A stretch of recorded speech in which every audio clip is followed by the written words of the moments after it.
Ziemā brauc riteni, tu sacenties 1-1, bet, tur var braukt tikai ātrākie un izturīgākie braucēji. Es domāju, tu teiksi, tad tu, teiksi, nē, bet tur var braukt tikai meitenes. Nē, meitenes arī var braukt, un saprīt, meitenes tieši vajag, lai brauc, jo meitenes vienmēr uz riteni, kā tu zini, izskatās ļoti labi. Aha, labi, skatāmies, kā tad meitenes izskatās uz riteni.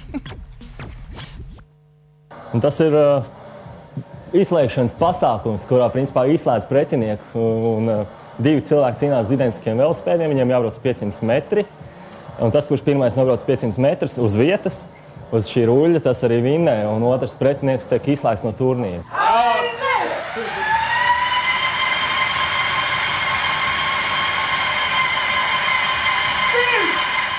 Jāsaka, protams, uzreiz, ka tā nav 100% mūsu ideja no nulles, bet mēs esam mēģinājuši to uztaisīt priekš Latvijas apstākļiem unikāli, jo mēs izmantojam vecus, ērempreis riteņus, oriģinālus rāmis, 75 gadu vecus.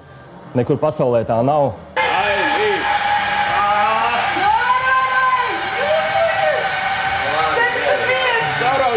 Bet Anglijā konkrēti šis pasākums ļoti populārs ar velokurieriem, kur viņi izmanto visjaunākos fiksētos velospēdus.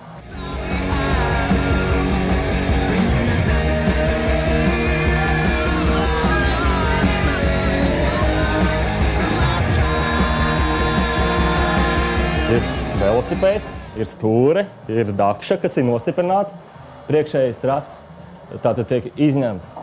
Tad ir zobrati, 48 pret 18.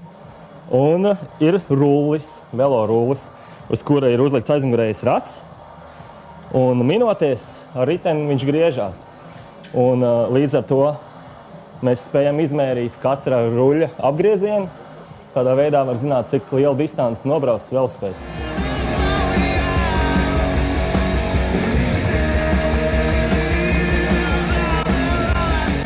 Pirmkārt jau tas ir milzīgs azarts un nenormāli foršas emocijas visiem līdzjutējiem. Cilvēki atnāk, viņiem uz skrogu atnākot ir kaut kāda atrakcija, kaut kāds tāds šovs, varētu teikt. Un arī draugi savā starpā var sacensties. Tas ir, principā, pārbaudīt savus spēkus, ko tu vari. Tas vienmēr ir forši. Sākumā likās, ka tāds viens nieks būs, un uzkāps virsū, nobrauks visas un būšu pirmais.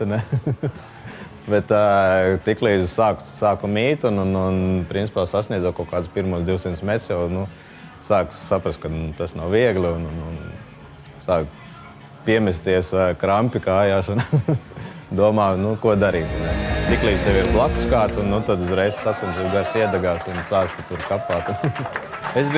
Tur bija 17. Jo 16 cilvēki tika tā kā uz 16. finālu, es paliku aiz. Bet es domāju, ka visi brauks pēc tam uz izslēgšanu, un es tā īsti neizlikos līdz galam. Bet man labāk, lai tie cilvēki, ka nāk citi uzvar un grib nākt vēlreiz, lai viņiem patīk. Nevis es uzvarēju, un jūs visi zaudētāji esat.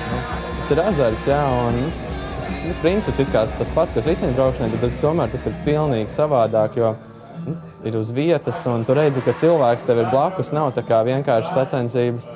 Un tas ir, ka tev vēl atbalsta cilvēki, tā ir tik superīga sajūta. Tas ir ideāli. 3, 2, 1, aiziet!